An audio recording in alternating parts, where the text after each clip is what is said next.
Welcome to Creep and Quill. Tonight, The Strange Case of Dr. Jekyll and Mr. Hyde, Chapter 1, The Story of the Door. Mr. Utterson the lawyer was a man of a rugged countenance that was never lighted by a smile, cold, scanty, and embarrassed in discourse, backward in sentiment, lean, long, dusty, dreary, and yet somehow lovable. At friendly meetings, and when the wine was to his taste, something eminently human beaconed from his eye. Something indeed which never found its way into his talk, but which spoke not only in these silent symbols of the after-dinner face, but more often and loudly in the acts of his life.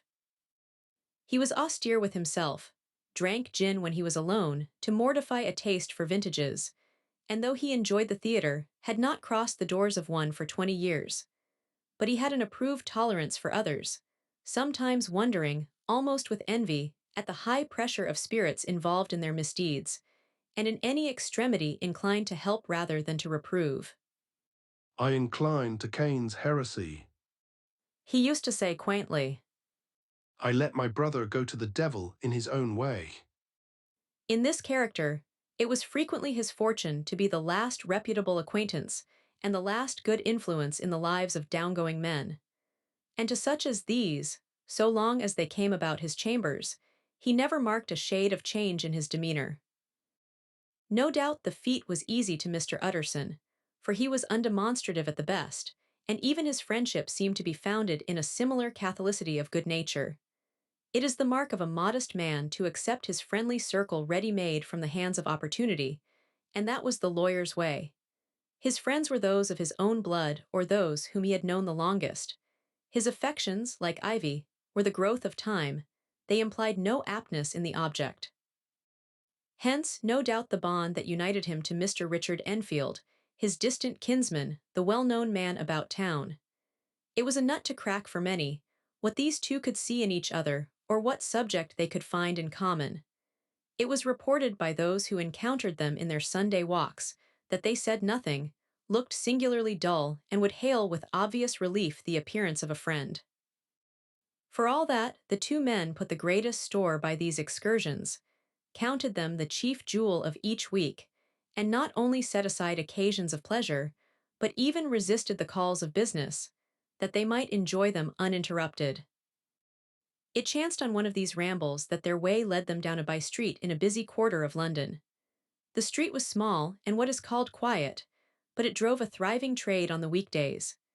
The inhabitants were all doing well, it seemed, and all emulously hoping to do better still, and laying out the surplus of their gains in coquetry, so that the shop fronts stood along that thoroughfare with an air of invitation, like rows of smiling saleswomen. Even on Sunday, when it veiled its more florid charms and lay comparatively empty of passage, the street shone out in contrast to its dingy neighborhood, like a fire in a forest, and with its freshly painted shutters, well-polished brasses, and general cleanliness and gaiety of note, instantly caught and pleased the eye of the passenger. Two doors from one corner, on the left hand going east, the line was broken by the entry of a court, and just at that point, a certain sinister block of building thrust forward its gable on the street.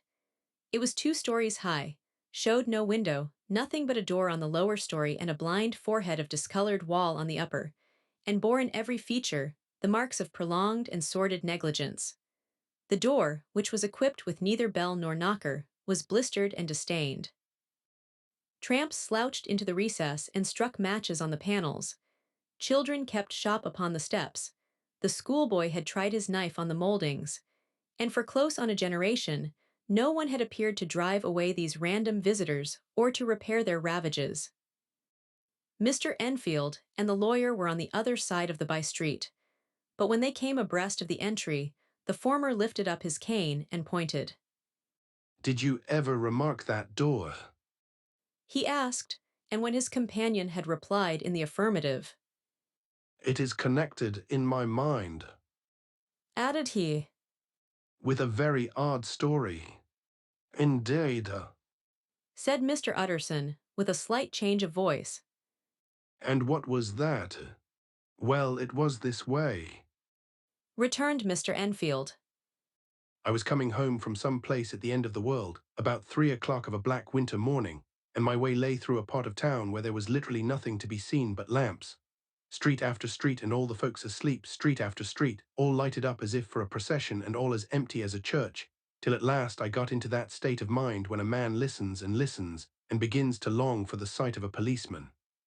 All at once I saw two figures, one a little man who was stumping along eastward at a good walk, and the other a girl of maybe 8 or 10 who was running as hard as she was able down a cross street.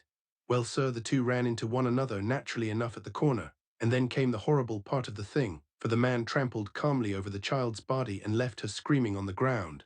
It sounds nothing to hear, but it was hellish to see. It wasn't like a man, it was like some damned juggernaut. I gave a few halloa, took to my heels, collared my gentleman and brought him back to where there was already quite a group about the screaming child.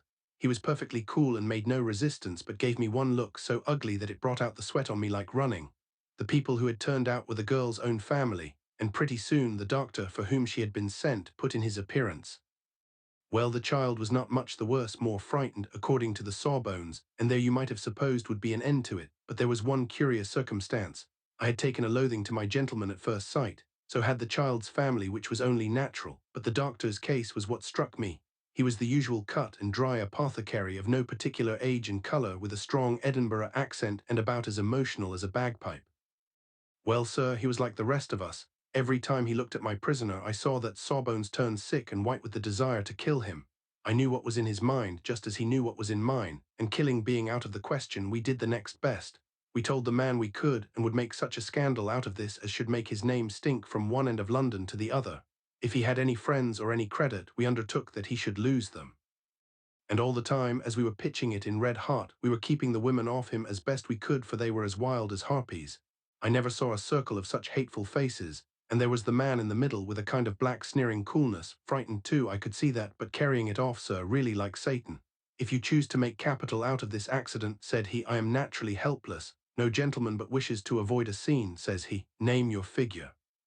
Well, we screwed him up to £100 for the child's family. He would have clearly liked to stick out, but there was something about the lot of us that meant mischief, and at last he struck.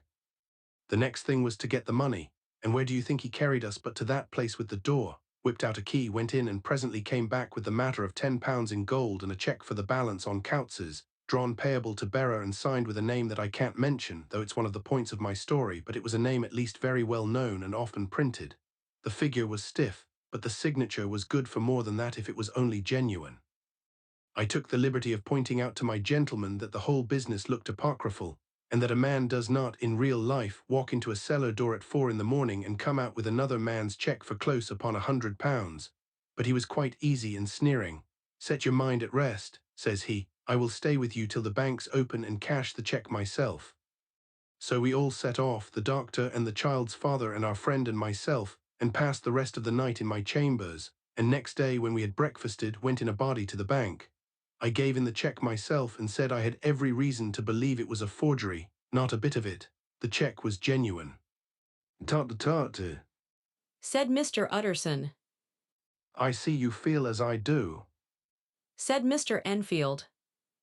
Yes, it's a bad story, for my man was a fellow that nobody could have to do with, a really damnable man, and the person that drew the cheque is the very pink of the proprieties, celebrated too, and what makes it worse, one of your fellows who do what they call good. Blackmail, I suppose, an honest man paying through the nose for some of the capers of his youth. Blackmail House is what I call the place with the door in consequence, though even that, you know, is far from explaining all. He added, and with the words fell into a vein of musing. From this, he was recalled by Mr. Utterson, asking rather suddenly, And you don't know if the drawer of the cheque lives there? A likely place, isn't it? returned Mr. Enfield. But I happen to have noticed his address. He lives in some square or other. And you never asked about the place with the door? Said Mr. Utterson. No, sir, I had a delicacy. Was the reply. I feel very strongly about putting questions. It partakes too much of the style of the Day of Judgment. You start a question and it's like starting a stone. You sit quietly on the top of a hill and away the stone goes, starting others, and presently some bland old bird, the last you would have thought of, is knocked on the head in his own back garden and the family have to change their name. No, sir, I make it a rule of mine. The more it looks like Queer Street, the less I ask. A very good rule, too, said the lawyer. But I have studied the place for myself. Continued Mr. Enfield. It seems scarcely a house. There is no other door, and nobody goes in or out of that one but once in a great while, the gentleman of my adventure. There are 3 windows looking on the court on the first floor, none below. The windows are always shut, but they're clean. And then there is a chimney which is generally smoking, so somebody must live there. And yet it's not so sure, for the buildings are so packed together about the court that it's hard to say where one ends and another begins. The pair walked on again for a while in silence, and then, Enfield, said Mr. Utterson. that's a good rule of yours. Yes, I think it is. Returned Enfield. But for all that, Continued the lawyer. there's one point I want to ask. I want to ask the name of that man who walked over the child. Well, Said Mr. Enfield. I can't see what harm it would do. It was a man of the name of Hyde. Said Mr. Utterson. What sort of a man is he to see? He is not easy to describe. There is something wrong with his appearance, something displeasing, something downright detestable. I never saw a man I so disliked, and yet I scarce know why. He must be deformed somewhere. He gives a strong feeling of deformity, although I couldn't specify the point. He's an extraordinary-looking man, and yet I really can name nothing out of the way. No, sir, I can make no hand of it. I can't describe him. And it's not want of memory, for I declare I can see him this moment. Mr. Utterson again walked some way in silence, and obviously under a weight of consideration. You are sure he used a K? He inquired at last. My dear sir. Began Enfield, surprised out of himself. Yes, I know. Said Utterson. I know it must seem strange. The fact is, if I do not ask you the name of the other party, it is because I know it already. You see, Richard, your tale has gone home. If you have been inexact in any point, you had better correct it. I think you might have warned me. Returned the other with a touch of sullenness. But I have been pedantically exact, as you call it. The fellow had a key, and what's more, he has it still. I saw him use it not a week ago. Mr. Utterson sighed deeply, but said never a word, and the young man presently resumed. Here is another lesson to say nothing. Said he. I am ashamed of my long tongue. Let us make a bargain never to refer to this again. With all my heart. Said the lawyer. I shake hands on that, Richard.